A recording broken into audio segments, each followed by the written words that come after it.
Yo, this is CABU and you're tuning to AU dollars.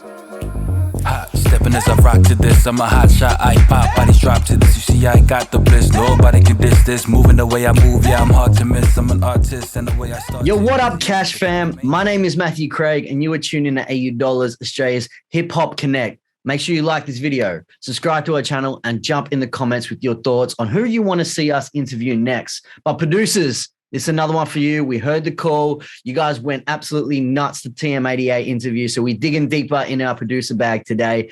And I've got a hidden gem from right here in the AU with me today.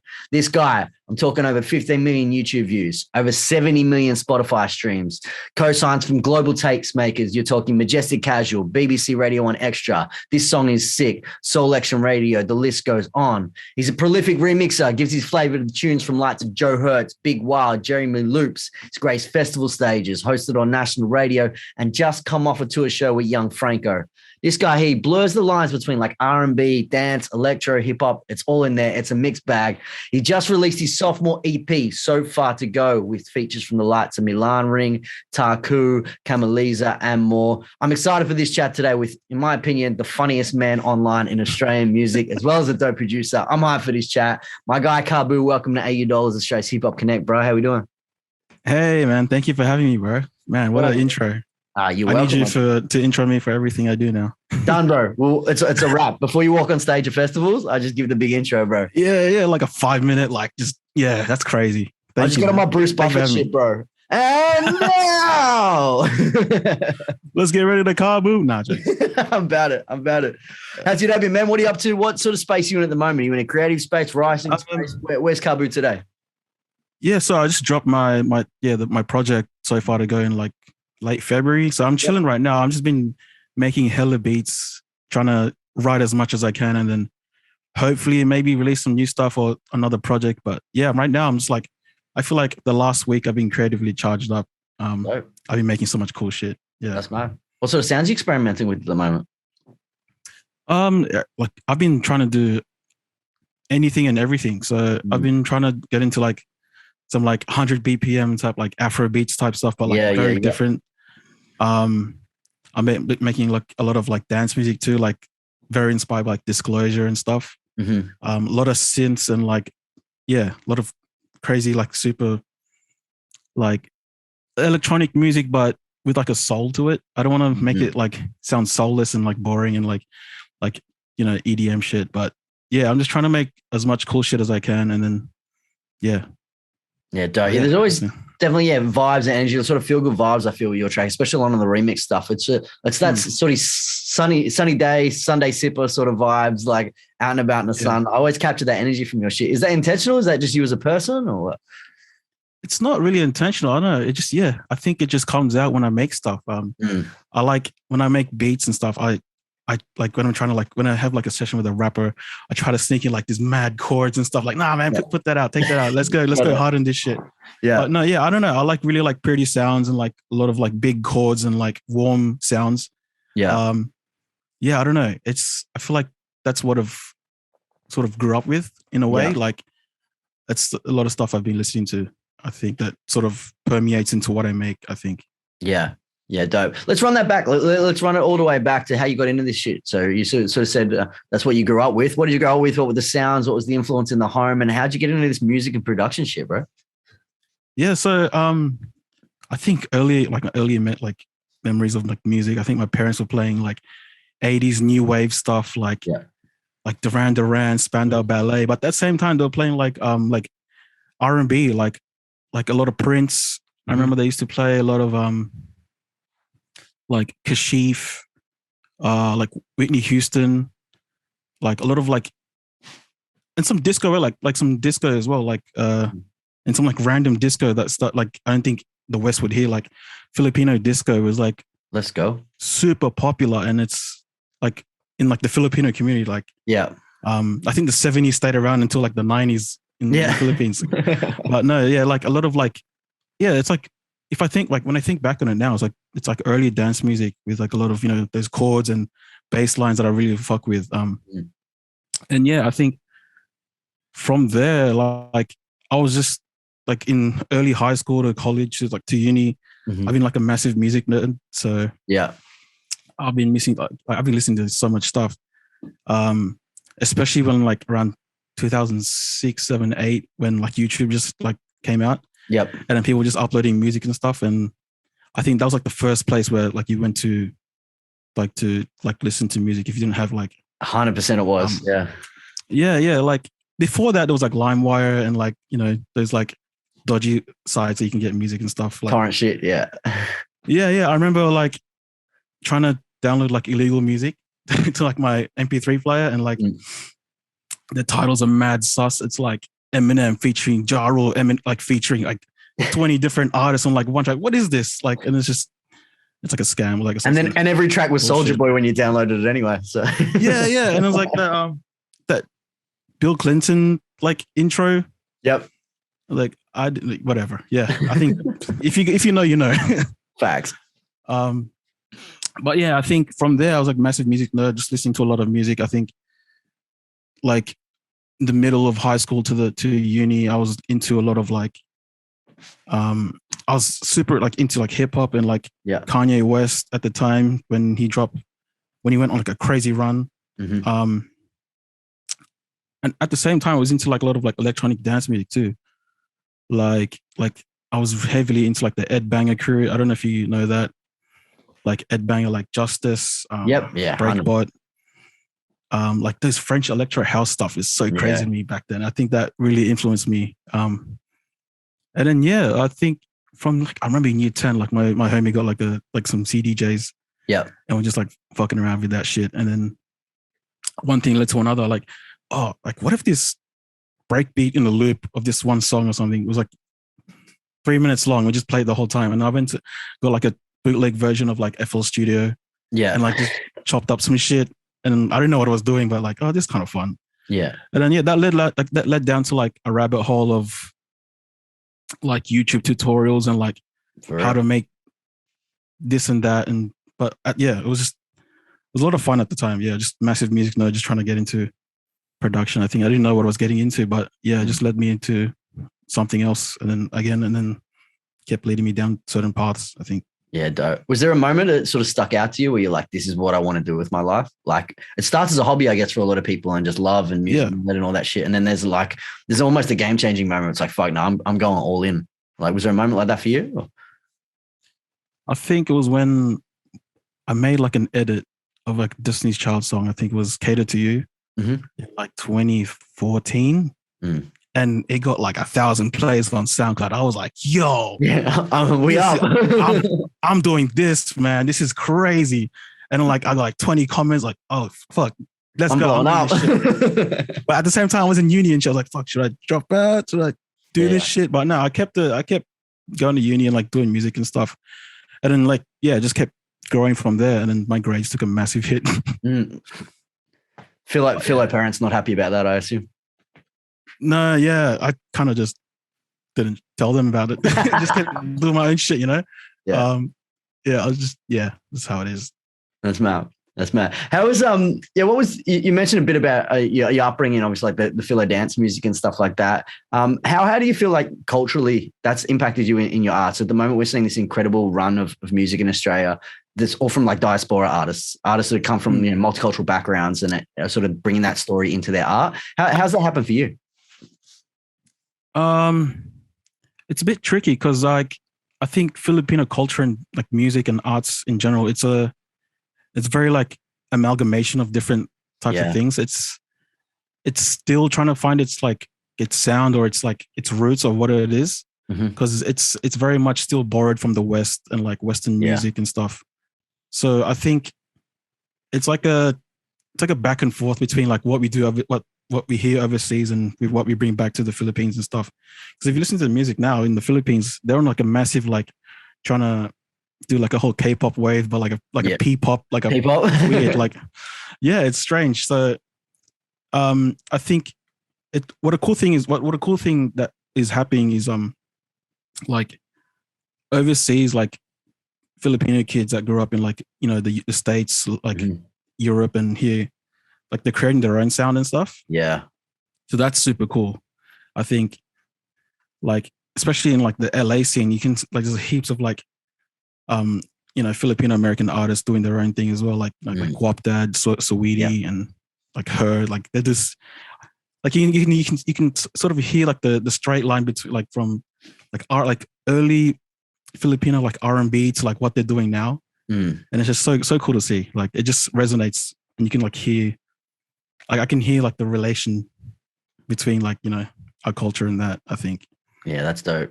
There's one thing I've always admired about Filipino community, bros. You guys ride for each other. Like I remember, Nix, especially in the Filipino battle scene back in the day when I used to be involved in rap battles and that, like the views the Filipino battlers were racking up because people just go hard for their people. Do you feel a lot of love and support from your community?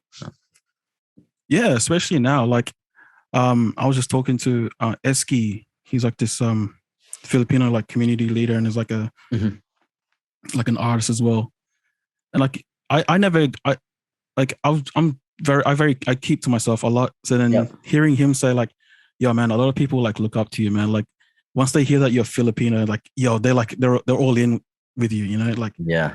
So that's dope. I think, yeah, I think the community here, and especially in Sydney, I can't really speak on like anywhere else, but it's very like tight knit and everyone knows everyone. And, but yeah, I can feel the love now. Like, but coming up, it was like, I was like on an island by myself. I didn't, there wasn't really like that sort of community now, but back then it was just like, I was just like on SoundCloud and that's it, trying to hit up anyone.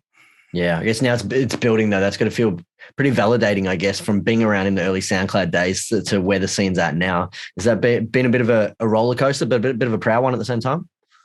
Yeah, for sure. Like back in the old SoundCloud days, like it's like everything's on the internet. There's like no one place where everything came from. I mean, like for me, like back then, if I got reposted by like Selection or something, Majestic Casual, like, yo, that's it. I've made it. I'm done. I've peaked.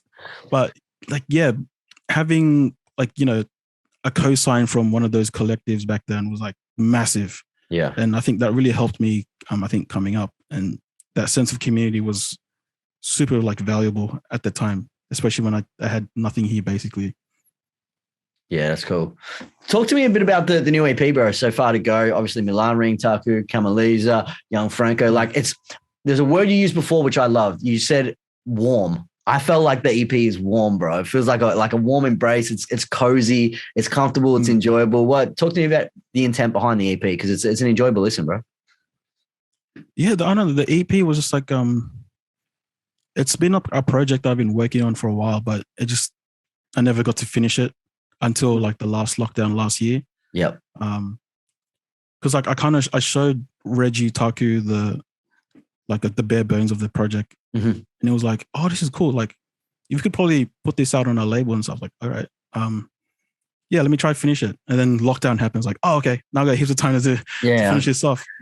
So yeah, I don't know. I think the intention behind it was it's just most of the like those beats were just been laying around. But like I think anytime I make something, I have to be like a massive fan of it first. Like if I don't fuck with it, I'm not putting that shit out.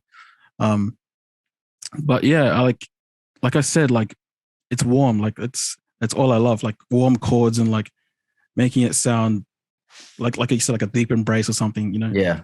But yeah, getting that out during lockdown was pretty cool because it was like just trying to get it to like a finishing line, and like Reggie Taku helped me a lot with that.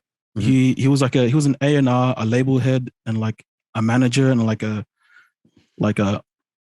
mentor at the same time, trying to get that across the line. And he helped me connect with Milan, trying to get on a song, and working with her was crazy too. She's like super talented. She's incredible. And man. Yeah. And then when we sent her the beat, and then she came back with like a demo, I was like, fuck, this song's done. This is it. This is the one. Yeah, and then she that, like I think, yeah, she made it her song. I think she bodied Taku, and Taku would agree as well. It was like, but yeah, when working with her, this was so dope. Like she sent me like 20 vocal stems and like 30 guitar stems. Like, oh shit, she's legit. She knows what she's doing here. And yeah, one of super talented person. You touched on Taku there, man. Such an OG of the Australian sort of production scene and just what he's been doing for the best part of a decade now. Let us in a bit on that relationship, man. What's it like to have a mentor from a dude who's broken down so many doors for this country? Yeah, I mean, Taku's like, he's one of the guys that like I've been like massive idol of, I'm a massive fan of, and one of the guys I really wanted to work with, like coming up as well, like because when I was like starting off, he was like at the height of his like just dropping his like songs to break up to or make up to. I think, bro, that shit was the best shit ever, bro. That era. Yeah, like, and then I think I did like an edit of his performance on like a version or something like way back, and then he reposted that. I'm like, oh yeah, let's go. And then I think that started off from there, and then like Twitter DMs and stuff. Yep. And for a while, like I've sent him some stuff, and then like he's like, yeah, cool, that's cool, man. Yeah, keep working on it. It's like super nice. Yeah.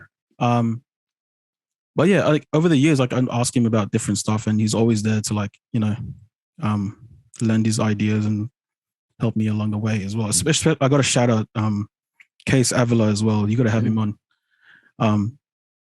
Yeah, he helped me as well. Like Case and Taku, those guys, they haven't worked with each other on like stuff, but like in the background, they've been doing stuff for a while.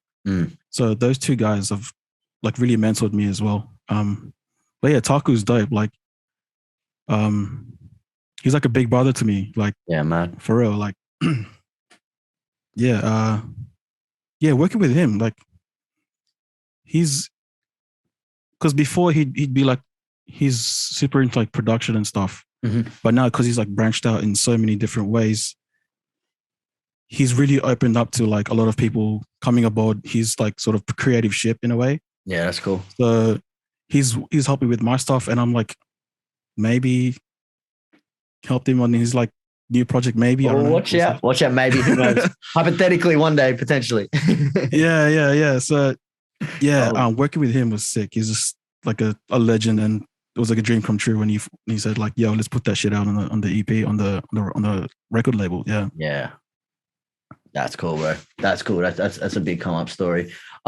Let me in a bit about what's going on in Sydney right now. Now, we're obviously down here in Melbourne, and we look up, and it seems like the city is just bubbling up there at the moment, bro. There's so much creative energy. You guys have heaps of shows are back. What's it feel like to be a part of this scene in Sydney at the moment from the inside, from the inner sanctum? Man, it's super exciting. Like, there wasn't anything like this like 3, 4, 5 years ago. Like a community this strong and like this bubbling. It's just so cool to see like a lot of young creatives come up, and there's like a platform ready if you want to take it, but the past 2-3 weeks has been hectic. There's like shows every week. Everywhere. It's like everyone's getting a shot, which is amazing. And it's just really like heartwarming to see finally, like we're back from like this 2-year nightmare, But yeah, it's been good. Yeah, that's mad, bro. That's mad. I want to talk a bit about, you mentioned SoundCloud and that there, and just the whole idea of having an online presence. One of the things I think you do really well is obviously the music and the creativity and all that to one side, but like you've built a really sort of niche brand for yourself and how you move online on social media. As I said, I think you're the funniest man in Oz music. I feel that's a really important part of, especially as a producer, but as an artist in general, that gets looked over by so many people. They think it's just making the music is just the one avenue. Talk to me a bit about what it's like to create a brand. Does it come naturally? How much focus and energy do you put into that aspect of what you do, just marketing yourself? To be honest, I think maybe it's almost an equal amount of effort I put into music and like having that presence, I think. Because I think now it's you kind of have to, like, you can have all the talent you want, but if you're not pushing for it, what's the point? It doesn't you don't get anywhere. So I think for me, it just comes naturally. Like I like memeing and joking around with my friends. So putting that out is like super natural and easy to me, but it's not for everyone though. But yeah, like you have to, like, you kind of, like this landscape, we're in the internet age. Like there's like, the lane is there for you to take it, and it's up to you if you want to do that. So like long, like the days are gone where you have to go to like labels and like label execs and shit. Everything's online. You can get a record deal if you get viral and shit. So it's all there for the taking. So, I mean, but for me, it's just jokes. Yeah. I just like to meme a lot. And I think that helps with what I do, I think, possibly. Yeah. Bro, I'm still laughing at the checking in on these streets Woolworths photo, bro, from 2 years ago. That was, close to my funniest moment of pandemic, bro. That shit killed me. I had to, bro. That's like down the street from me, you know? Make sure the streets are safe. No one was fighting. Toilet paper is secured. And yeah. So I had to make sure. Yeah. What are some of the had to get the IG pic and like, you know, bro, up. I was in tears when I literally saw that. You were the first person I saw to mean that, and I was just like, he on it. I knew exactly where that was. So I had to yo, mom, take a photo real quick. We're out getting groceries and shit. Yeah, that got slept on hard. I got slept on hard, but we still laughing 2 years later on that. What are some of the challenges you've had along the way, G? Like it's never an easy road. And what are some of the challenges and I guess lessons you've learned in how to navigate this space?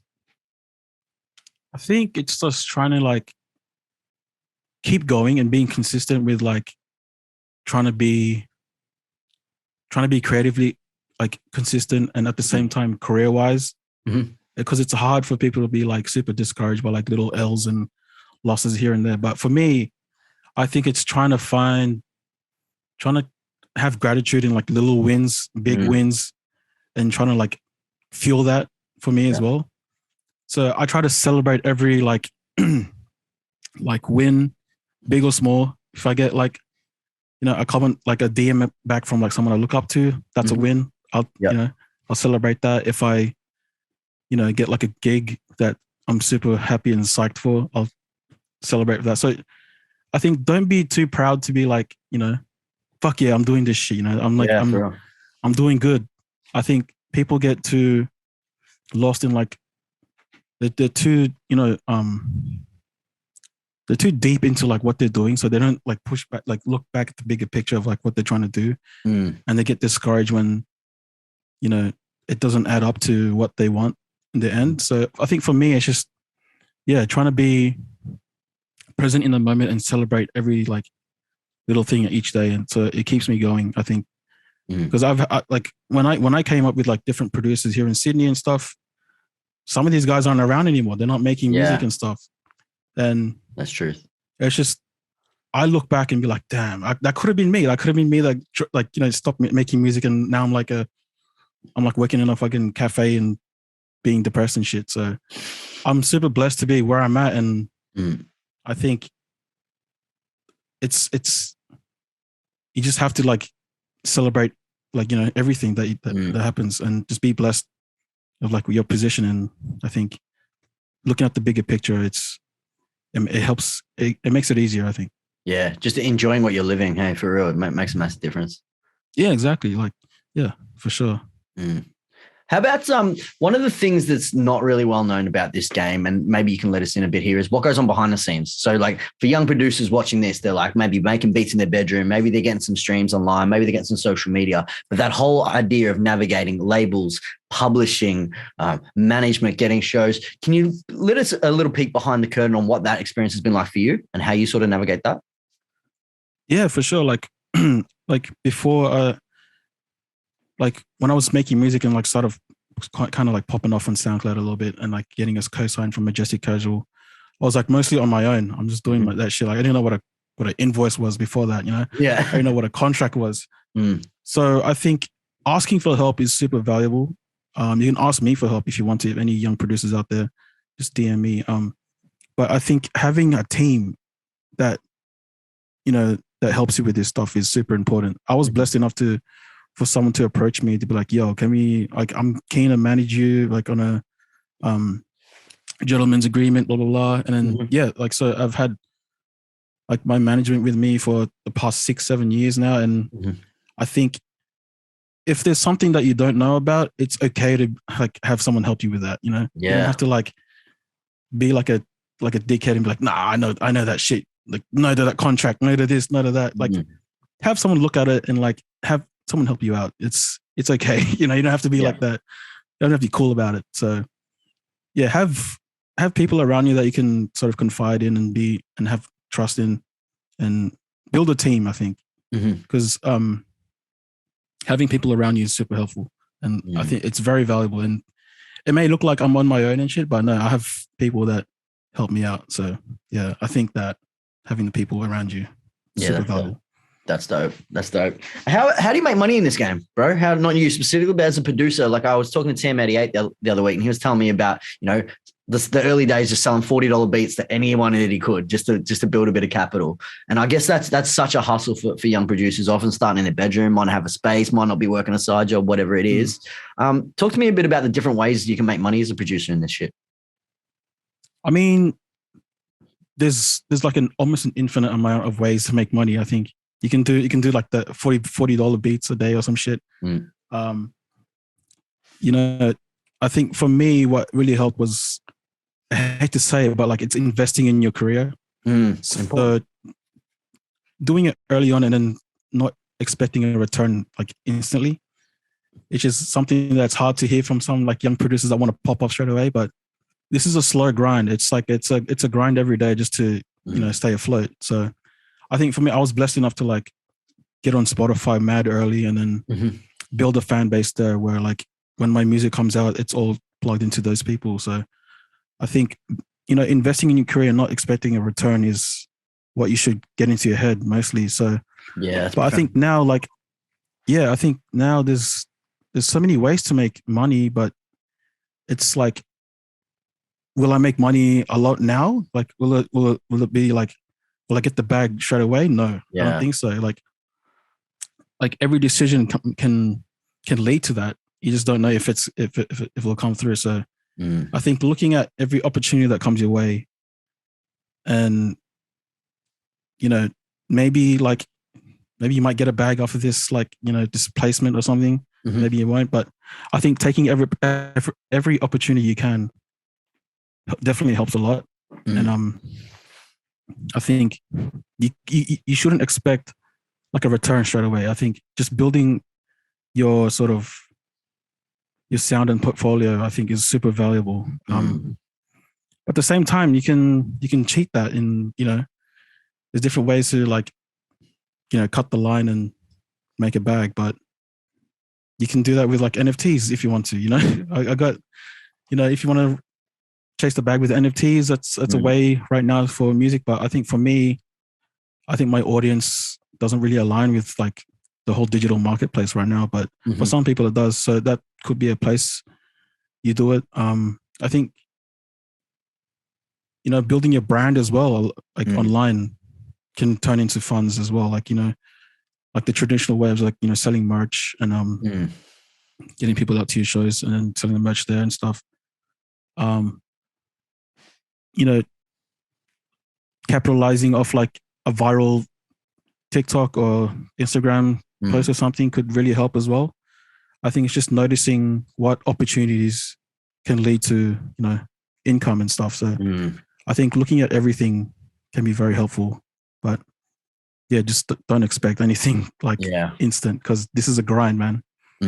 Yeah, that's the biggest fact. That the whole short term versus long game is such a focus, because you see so many cats that might get a bit of buzz early and just burn out because there's so much in the moment. And I love what you said there about just investing in yourself. Any producers watching this, like, you got to spend money to make money. That's just the reality of business. Yeah. And if you're treating this as more than a hobby, you got to make that investment, whether that's time, whether that's capital, whatever it is, and play that long game for real. Yeah, this is a long game for sure. Like I've been doing this. I think I've been making beats straight out of high school, like maybe 2011, and I've just started making money like 2 or 3 years ago. Like pretty good money. Like that's a long grind. So it takes time, man. Like it's all it is.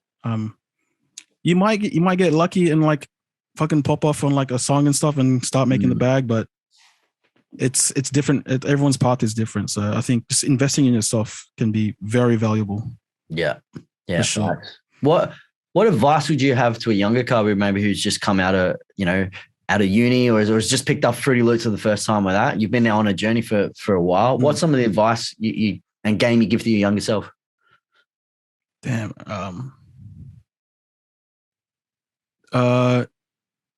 Know your worth. I think, because I remember back then I just say yes to a lot of things and that I wasn't really like fully into. to, and it costs. It just, it fucks with like your creativity and like what you want to achieve. So I think being true to like what you want to do and know young CABU, like your shit's fire. Don't do some dumb shit. You don't need to like suck up to some whack shit and then you're good. You're good enough. Then you don't need to like swoop down to like do some whack shit. So I think I'm valuable. Your shit's fire. So yeah, that's hard. No, I'll fuck with that. I think that's really important. Yo, we got a bit deep there. We got a bit deep. We got a bit heavy. Let's lighten it up, bro. Let's lighten up. Let's lighten some rapid fire, bro. I want to have some fun with this because I know it's going to be a laugh. Let's go. So I might just hit you with these quick questions. You hit me back. First thing that pops in your head. Yeah, let's get it. Let's go. All right, rapid fire with my man CABU right now. Your dream collaboration, any artist dead or alive, who would you work with? Yo, Kate Renata. Let's go. Oh, bet. Straight up. If the world's ending tomorrow, what's the last meal you have for dinner tonight? Damn. Pho. Let me get that soup noodles, that beef broth. I'm good. I'm ready to die. Let's go. If you can go anywhere in the world on a holiday, where are you going and why? Oh man, let's go to Mexico, man. I want to go to like Cancun or some shit. Okay. Crazy. Okay. Why? Why specifically Mexico? Is it party lifestyle? Like maybe, I don't know. I just never been there before, so yeah, that'd be cool. Dope. If you can hang out, Latinas out there. I'm joking. Oh shit! Watch out. No. If you could hang out with a cartoon character for a day, who would it be? Cartoon character. Damn, I think me and Bart can get up some crazy shit. Yeah, I can see that. Yeah. Who is your first ever celebrity crush? Damn. There's heaps. No, how long we got? Yeah, how long we got? Nah, shout out to Beyonce though. Facts. Yo, leave Jay-Z alone. He's whack. Hit me up. Come this side. Feel like Aussie boy got something for you. Yeah. I'm joking. What's the wallpaper on your phone, G? It's just a stock Apple one. It's you're boring with it. Yeah, my bad. What's a movie recommendation or a TV show everyone should check out? Succession is crazy. Succession is like some of the best TV I've watched in a long time. Tell me about it. I ain't even familiar with it. Oh, it's fucking funny too. Like imagine like corporate warfare. Does that make sense? Yeah. But it's just like crazy characters and shit. It's just madness. Also, is amazing acting as well. Netflix one? What's that on? I think it's like a HBO thing. Maybe it's on but HBO always making the best shit. They're always making the best shit. It's fucking wild. It's good. Like it sounds mad boring. Like I'm saying like corporate warfare, but like you got to watch this shit. It's crazy. I'm feeling it. What was your least favorite subject in school? Oh, fucking math, some shit. Yeah, fair. What's the beat that you wish you made? You hear that shit, you're like, fuck, I wish I could that. Ooh, damn. Man, I wish I made some of the early D'Angelo stuff. Like on Voodoo, like that brown sugar like that. Like Voodoo is like the Bible to me, man. Like but D'Angelo, that's what I sleep. That's what I listen to when I go to sleep, man. That's like vibes. Trying to sponge that into my brain, but yeah. What's your go-to drink? I'm simple, bro. I don't drink alcohol that much, but I'm a soda guy. Okay. So yeah, Coke. That's my shit. Coke on the rider backstage. Yeah. Give me that. All right. Boring. If we're swapping seats and you're in the interview chair, who's the first person you're going to interview? Damn, let me talk to Pharrell. Yeah, I feel that. That's one of the dreams right there. Brain, man. Just soak up game from him. Amazing, bro. Yeah, him and like maybe Chad Hugo as well. Like those two together. Yeah. Let me just talk to those guys for a bit. I'm feeling that. I'll be down to watch that. All right, and last question, bro. We asked this one to every guest on $8. A little bit controversial. Pineapple on pizza, yes or no? Yeah, it's fine. Yeah, you rocking with it? It's fine. It doesn't bother me. Like if it's there, I'll eat it. But you ain't picking it off. It doesn't fuck me up. That's good. That's fine, yo. Relax.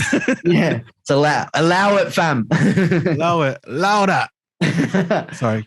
My guy, absolute pleasure to chat to you today, G. Congratulations on everything you're doing. I appreciate you taking the time just to link up and chat with us and drop some real mad insights for young producers in the game, man. And congrats on everything you're doing. All the best for the next chapter. You know, $80 can be riding with you all the way, G. Thank you so much, man. Thank you guys for having me, man. Biggest love, King. And from the sun to the moon, we'll never give up, we gon' move. Now what I want you to do is light everything up in the room. We gon' and from the sun to the moon, we'll never give up, we gon' move. Now what I want you to do.